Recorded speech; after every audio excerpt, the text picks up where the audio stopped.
I'm Maria Menounos, and you're tuned in to AfterBuzz TV, the ESPN of TV talk. Now, let the buzz begin. Welcome, AfterBuzzers, to Season 3, Episode 8, Till Death Do Us Part. We're talking everything Siren. One second, I'm sorry. We're talking everything Siren. It's getting juicier and juicier by the episode. I feel like we're finally getting to the place I kind of like anticipated, which I love seeing.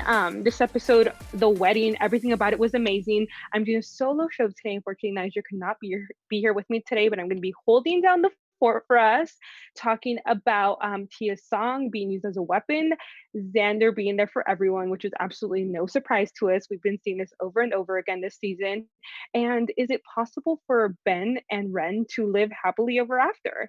I feel like that's a question that really came into play this episode, and I want to know what you guys think as well, since I'm here alone.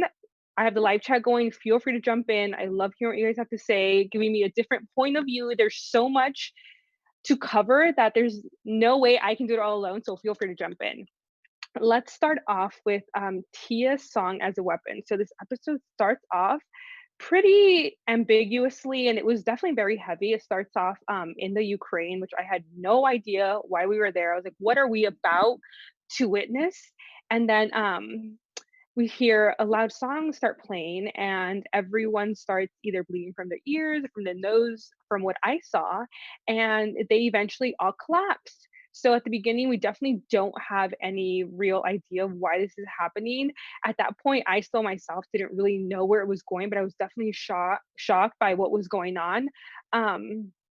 But as the episode progresses, we see Xander pull out a newspaper, and there has been more weird mermaid attacks, and they see that Tia is taking more territory and becoming more aggressive to um, the people underwater. So then Xander has the idea of telling Ben and Maddie and Ryn, go to the military. They're already looking for you. If anyone can help you stop her at this point, it's gonna be the military. And I 100% agree with that. I feel like who else? They already have Rob's tribe, which is a super smart move, but who else can really help them take her down? So they listen to him and they go to the military, thank God, and they tell them that they think that Tia is an operative because she came into the facility and actually stole information from their database.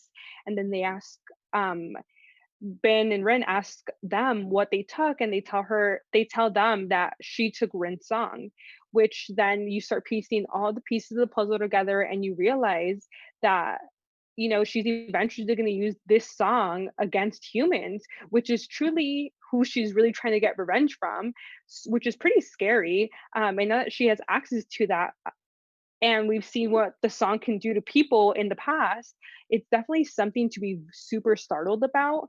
Um, so we see Tia later on in the episode. She's at a bar and she's talking with Hunter about the silver-eyed people, which I thought was really interesting because we know it's Rob's tribe, but we have yet to hear like a reference to what people call them.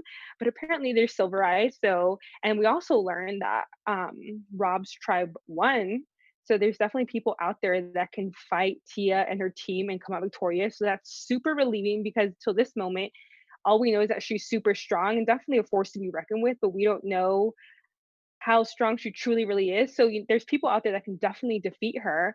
But like I was mentioning, she's at the bar with Hunter, and I already don't like Tia. I'm not the biggest fan of her, and then she's being a total bully to Hunter, forcing her to drink. Not cool. You don't force people to down shots.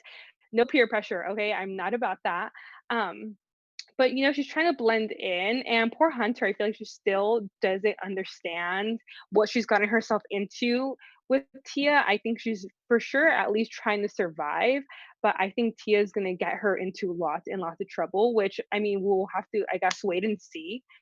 But I'm definitely feeling sorry for her right now because if you're not used to taking shots and you're being forced to, no one wants to do that. It's not a good time. Um, so next time we see Tia, she's actually in Russia. And now I'm even more confused. I'm like, okay, we're going from place to place now, but I do know that that's where she was held captive for 10 years.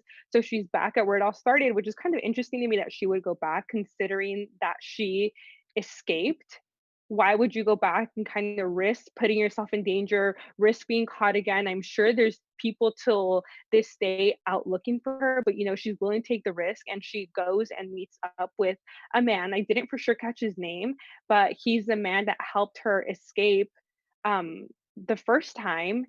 And it kind of just showed me another layer of who she really is.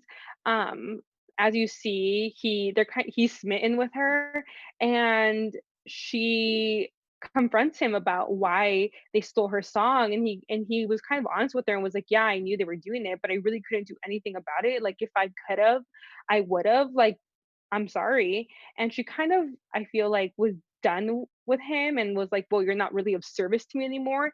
And then she kills him. So she really has no mercy for anybody, which I think is insane. And then she logs into his laptop and finds her song.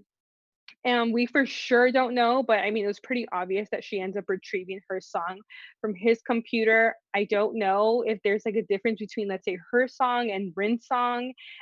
Clearly, her song can cause danger because we saw what they did to the people at the beginning of the episode, but we also have seen what Ryn's song does. It makes kind of people go stir crazy in their head. So I don't know which one is worse. So hopefully we get to see a comparison between both. I mean, I would hate to see everyone suffering or things going wrong, but there's definitely, I want to say, a difference between what Tia's song can do and what Ryn's song can do. Um, and that's kind of all we really see of Tia. So she's clearly taking her mission to the next level and taking matters into her own hand. I think she's now very well aware that Ryn has gone out of her way to go to Rob's tribe, the Silver Eye tribe, and let them know what was going on and has gotten people on her side. So I think she's definitely trying to think ahead. um, I don't know how well she'll succeed. Obviously, I'm rooting for Ryn. That is my girl. She's the OG here, and she's a super good person. You cannot go against Ryn. She is everything. Another thing that I want to talk about is Xander being there for everyone. I feel like I've said this time and time again this season. He's just the nicest person, has the biggest heart, the best intentions, which is why I hate when I see like things go wrong for him or like that whole situation with Nicole. He definitely doesn't deserve that. Um, it starts off with, give me one second. It starts off when, well, he's obviously giving Ben and Ryn really good advice and go to the military, like they're already looking for you. Um, but then it moves on to him having an interaction with Helen, and she's kind of explaining to him, like, Donna's spirit's never really going to be at peace until she's buried in the ocean, which is where mermaids deserve to be buried. As we all have our own wishes, like about where we want to be buried, or if you want to be cremated, or whatever it is. I think Donna wants the same thing, and in the ocean, you have your own rituals. So I think she wants that to happen for her instead of just being in the lab, sitting there. Lord knows what they're doing to you. You can't be at peace like that. And he's listening to her, and then later he gets a call from Chris saying, Uncle Sam wants me out of here. They're shutting the facility down, so I gotta go. I gotta pack up and leave, basically.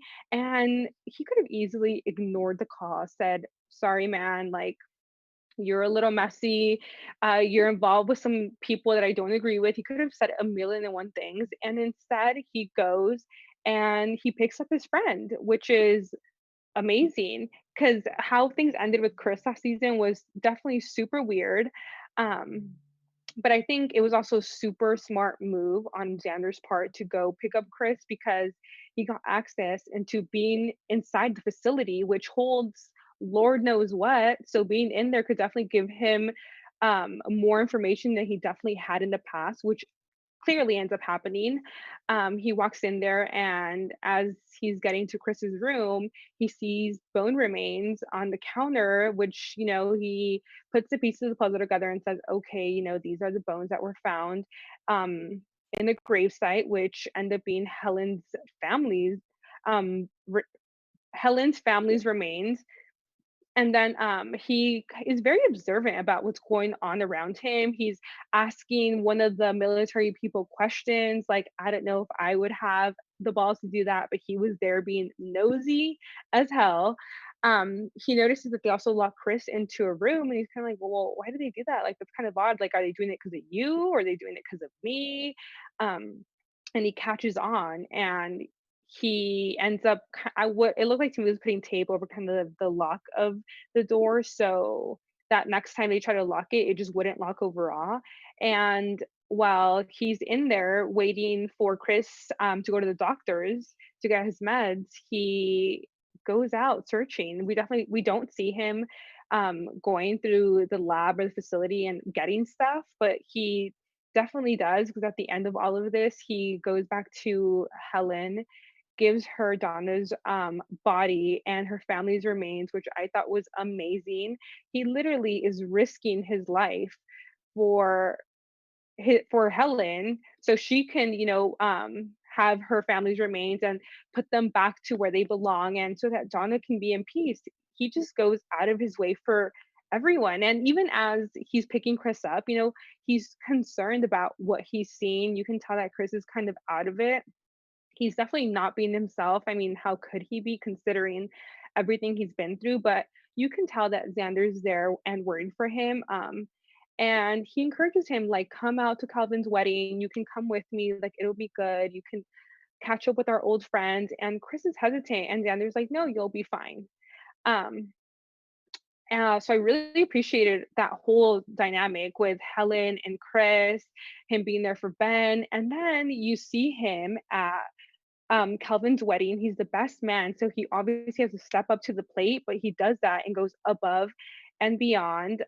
He goes, picks up table linen. He's the day of making sure no one does anything to upset Janine, and he's kind of like the narrator of the whole wedding. Like, now is time for the first dance.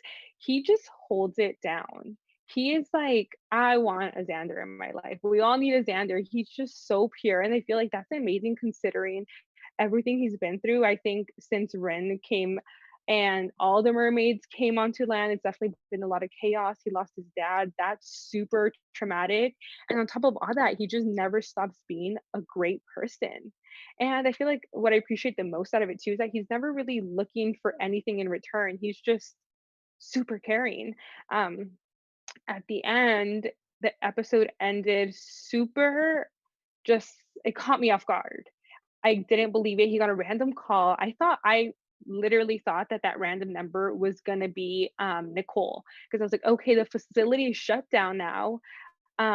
They have more information on Tia. The military has more information on Tia. Like, maybe it's safe for her to come out of hiding, which I assume she's hiding. She could also very easily be like dead somewhere, but I thought it was going to be her. And when he picks up the phone, I mean, it's Tia's song. That's what it sounded like, the first song we heard. And and he was so shocked. He kept trying to like listen more and be like, what is this? Like, what's going on? And I was like, no, don't listen. Don't listen to it. It's going to hurt you. And like it happened to the people at the beginning of the episode, he also collapsed. It was really, really sad, mainly because, like, at the beginning, we don't see what really happens to the people in the office building. We just kind of see them collapse and start bleeding. We don't know if they survive. We don't know the real damage that's being done. So this episode left us on quite a cliffhanger. Is Xander okay? Is he alive? Is this treatable? What damage is done to him? Like, I need to know, because he does not deserve this. You don't mess with Xander, okay? The last topic that I want to talk about for this week's episode is it possible for Ben and Ryn to really live happily ever after? I feel like I've been kind of guessing the whole time that I've been watching Ben inject himself, that he was doing it because he loved Ryn. And even though he never openly admitted that, he finally does now. At the beginning of the episode, we see them have very, very passionate sex. And I think it's another, which they end up talking about, it's another side effect of the cells he's injecting. Because if you go back to the very beginning, the first time that they had sex, she kind of overpowered him. And now they're pretty much equal. Like, just as strong, if not even a little bit stronger. So that makes for super, super passionate sex. I was like, okay, get it. Like it was intense.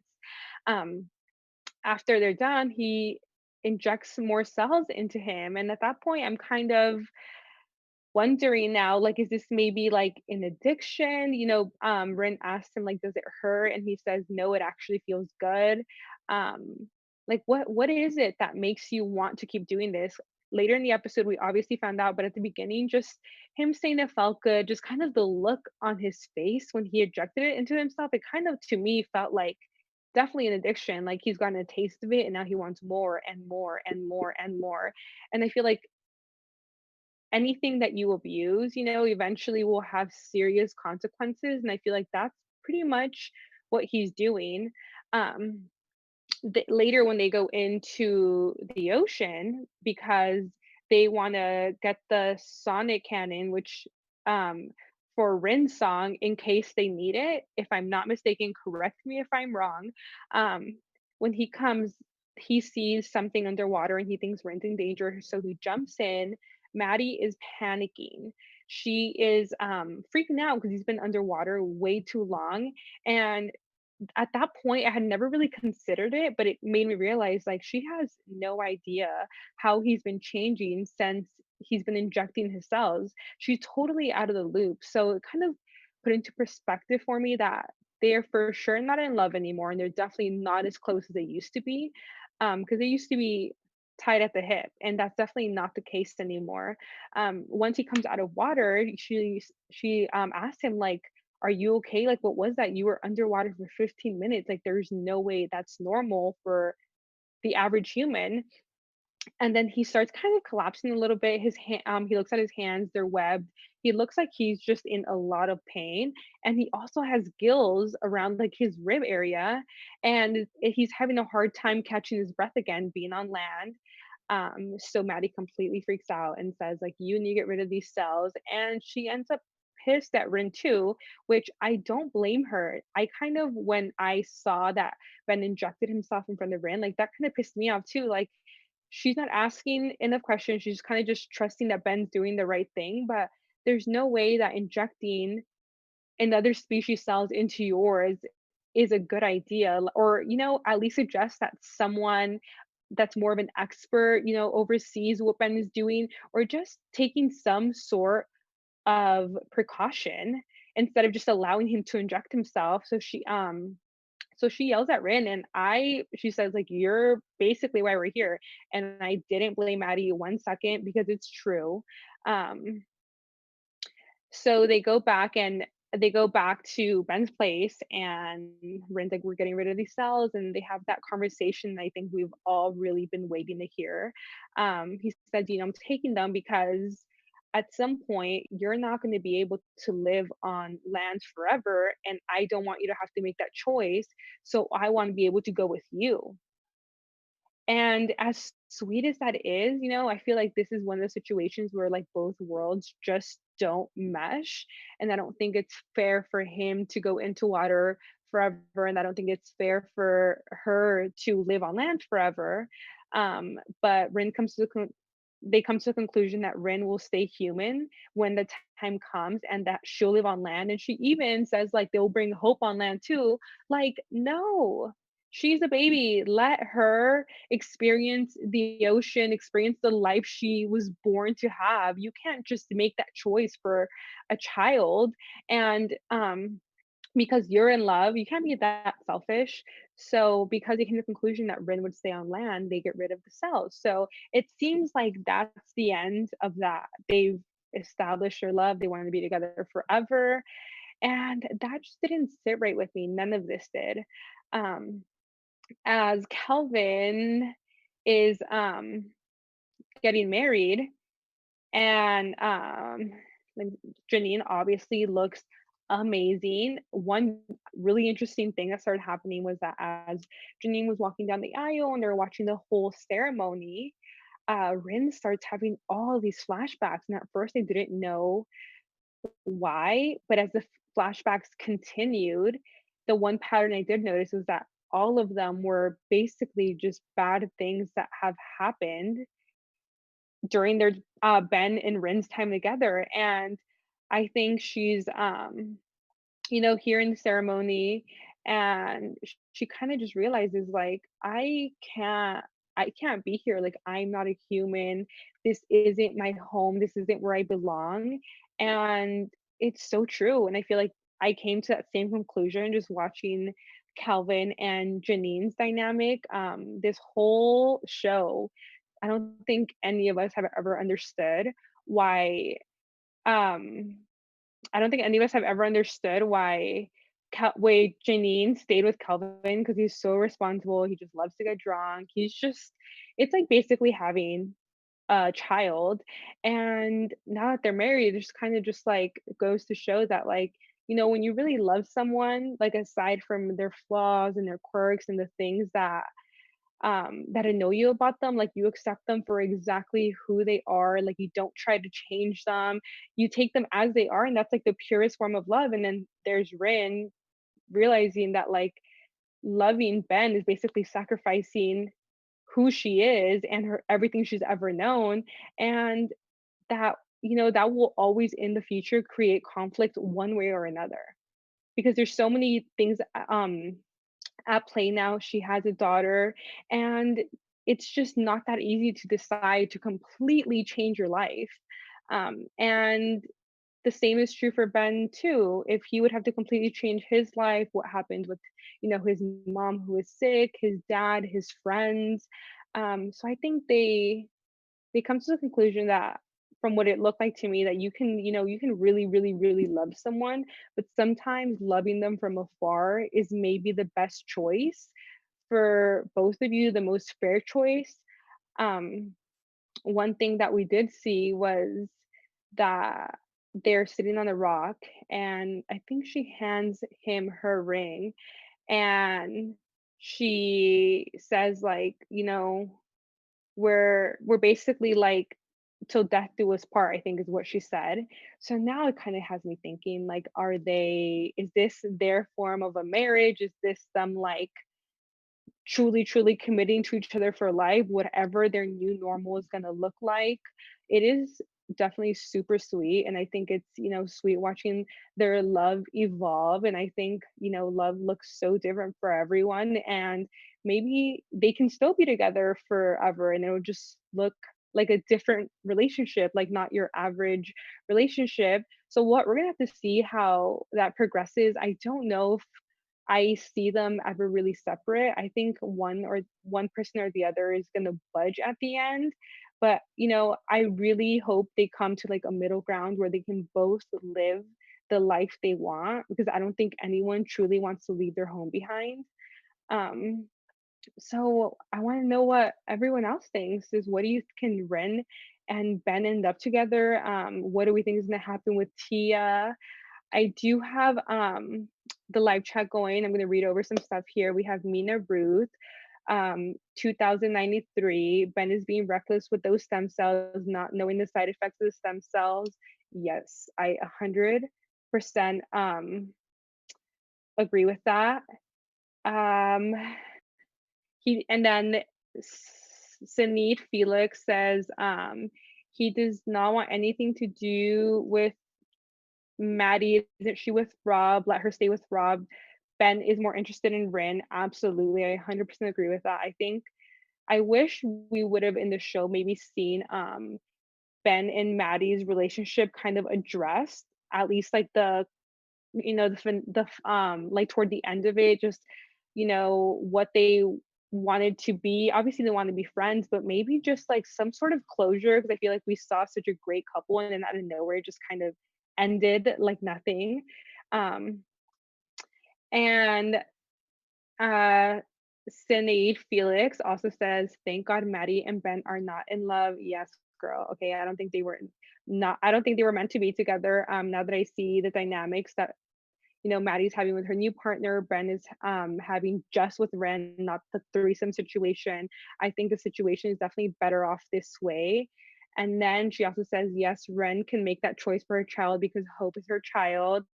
I totally agree with that. I respect it. I just think, I think the ocean is their home. I think it'll, and also let's not forget that in the ocean, they need babies. They need a new generation of life to continue. And I feel like hope is that hope for, their new normal in the ocean. So I feel like taking her back onto land would be a huge mistake. I think she is part of, her name says it, she is hope for everyone. You see a baby, they haven't seen babies in a long time. So I think she is a new chapter to what hopefully is a much better life for people in the ocean. Um, you also just said Ben and Ryn will have a baby of their own. I really hope that that is true. That would be amazing. I would love to see that. I would love to see like the dynamic of that, like especially depending on maybe where they choose to live. Um, Jackie Sanders says, proud of Xander's growth, like how he got down his body from the research facility and her daughter was able to take her back into the water to bury her and give her peace. Yes, we definitely did see that in this episode. Helen finally comes clean to Ryn and tells her about Donna. She was a little bummed that it took Helen so long to tell her, but with the problems that are always going on around them, I don't blame Helen. I think, until you have concrete answers, it's better sometimes to just keep things to yourself. And I think Donna cannot be at peace. Cammy cannot be at peace. I think Rin even. There's no way you can be comfortable and at peace knowing that your sister's body is in the research center. So I think, overall, that was a really good closure to that chapter. Um, and what else do I have here? Mina Ruth says, yeah, me too. I like Xander. I really hope, we're coming close to the end of this season, which has been a heck of a season. I really hope that some good things happen for Xander, that there's some good ending to kind of his character story. At the moment, it's not looking that way, but I really hope that there is. So we're gonna have to just wait and see. Nija is not here today to provide her special segment, but I'm taking over Mermaid Wonders for today. And I started doing some research and actually found something super, super interesting that I was not expecting. So there's actually other s- similar creatures to mermaids in the ocean that turn to human, which I had absolutely no idea. If you do, feel free to comment down below. Let me know what you know, because I just found a little bit of information, not too much, but it's definitely something worth mentioning. They're called Selkies. They are basically sea folk, and they're mythological beings capable of therianthropy, which means changing from seal to human by shedding their skin. Which I thought was super interesting. And this originated in Scottish mythology, and you can find them in the northern islands of Scotland, which is super insane. And there's actually so many more creatures that are similar to mermaids. There's Huldra, there's Merman, there's obviously Siren, we know about that, and there's something called Undine, and that's so crazy. So I'm definitely going to look more into that. Um, it's interesting how much information is out there about things that we would never really think about an everyday basis. But once you start with that one search, you just want to keep going and going. um I'm so happy you guys all joined me here today. Next week I'm going to have Nija back with me, and I actually want to give you guys a quick little teaser. We are going to be having Rena Owens here next week, who plays Helen.